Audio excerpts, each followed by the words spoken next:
Hello বন্ধুরা, আসসালামু আলাইকুম। Welcome to another new video. আপনারা দেখছেন টেক পণ্ডিত, আর আপনাদের সাথে আছি আমি আব্দুল শাকুর খান। আর আমার সাথে আছে আজ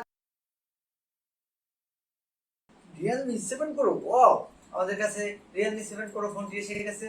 তো আমরা এর ফার্স্ট ইমপ্রেশন, এর আনবক্সিং এবং ফোনের স্পেসিফিকেশন নিয়ে আলোচনা করব। তো শুরু করা যাক। ভিডিওটি শুরু করার আগে আমি আপনাদের একটি কথা বলে রাখি, আপনারা যদি আমার চ্যানেলে নতুন হয়ে থাকেন তাহলে চ্যানেলটি অবশ্যই সাবস্ক্রাইব করে নেবেন এবং পাশে থাকা বেল আইকনটিতে ক্লিক করে নেবেন, যাতে নতুন নতুন ভিডিও সাথে সাথে আপনাদের কাছে চলে যায়।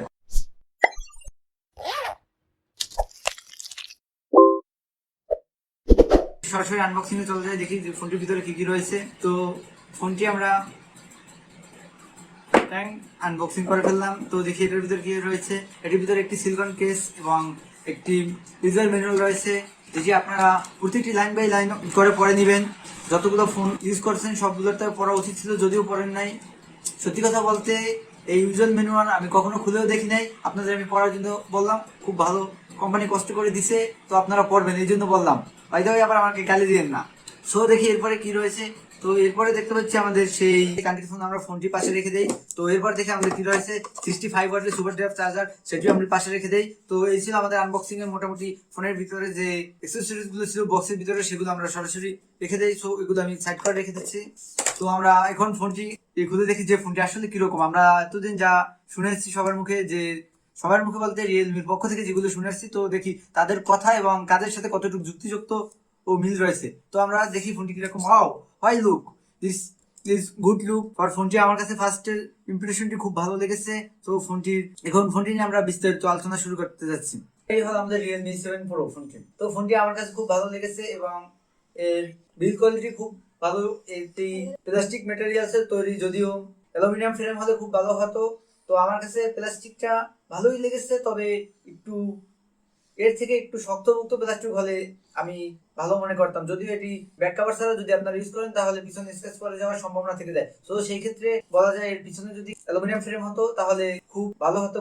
এই ফোনটিতে ডিসপ্লে হিসেবে ব্যবহার করা হয়েছে 6.4 ইঞ্চি সুপার অ্যামোলেড ডিসপ্লে, যেটি এখনকার যুগে খুব ভালো বলা যাবে না, তবে আইপিএস এলইডি থেকে আমার কাছ থেকে অনেক এগিয়ে থাকবে। তো ফোনটির সামনের ফ্রন্ট ক্যামেরাটি রয়েছে কোনাল পাঞ্চ হোল ক্যামেরা, দেখতে খুব ভালোই লাগে সামনের পান।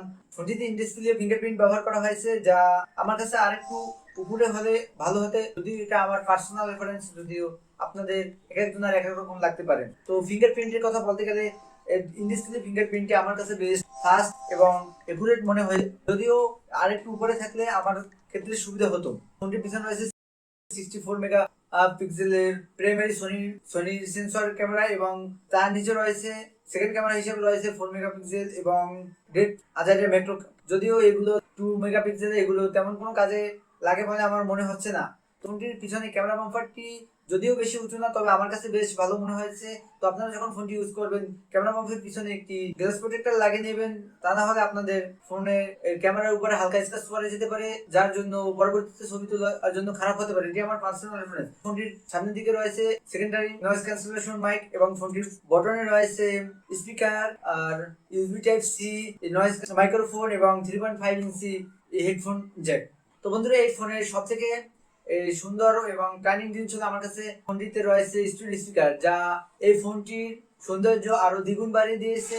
স্টুডিও স্পিকার যা ফ্ল্যাগশিপ ফোন ছাড়া আমরা দেখতে পাইনি, সেক্ষেত্রে আমাদের এই ফোনটিতে দিয়েছে রিয়েলমি, তাও আবার আমাদের মিড রেঞ্জের ফোন 25 থেকে 26 হাজার টাকার ভিতরে ফোনের ভিতরে ফোনগুলো দিয়েছে, যা অন্যান্য কোম্পানি এইসব ফোনে স্টুডিও স্পিকার আর বা সুপার ল্যামলেট এগুলো অন্যান্য ব্র্যান্ড যা কোনো কল্পনাও করে না হয়তো। তো সেক্ষেত্রে রিয়েলমি আমার কাছ থেকে থামস আপ এক ধাপ এগিয়ে রয়েছে। এই ফোনটির ডান পাশে রয়েছে পাওয়ার সুইচ এবং বাম পাশে রয়েছে ভলিউম লকার আপ এবং ডাউন। আমরা যদি এর ক্যামেরা পারফরম্যান্স নিয়ে কথা বলি তাহলে বলা যায় যে ডে লাইট এবং লো লাইটে খুব ভালো ছবি দিচ্ছিল, যদিও লো লাইটের তুলনায় হাইলাইটের ছবিগুলো বেশ স্পষ্ট আমার কাছে মনে হচ্ছিল। এটা দিয়ে আপনারা টুকটাক ভালোই ফটোগ্রাফি করতে পারবেন। এই ফোনটিতে ব্যবহার করা হয়েছে স্ন্যাপড্রাগন 720G, যা 720G 8 ন্যানোমিটার একটি চিপসেট, যা আমার কাছে বেশ ভালোই মনে হয়েছে এবং এর পারফরম্যান্স খুব বেটার। 720G থেকে আমরা যেমন আশা করতে পারি তার থেকে মোটেও কম নয় বলে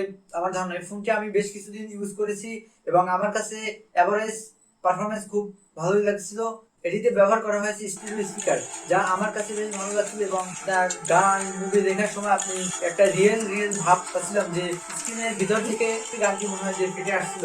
মজার বিষয় হলো যখন আপনি কোনো গান বা কিছু হাই স্পিকারে শুনবেন তখন আপনি পিছনে যে ব্যাকপার্ট আছে সেটা হাতে রাখেন ওদের ফোনটি ব্যাকপার্টে, তখন আপনার ফোনে একটা ভাইব্রেট বা একটা ভাইব্রেটের মতো লাগবে, যেটি আমার কাছে বেশ ভালো লাগছিল। সো এক্ষেত্রে রিয়েলমি তাদের বেস্ট দিয়েছে সেটি আমি বলবো। এবার আসা যাক এর গেমিং নিয়ে।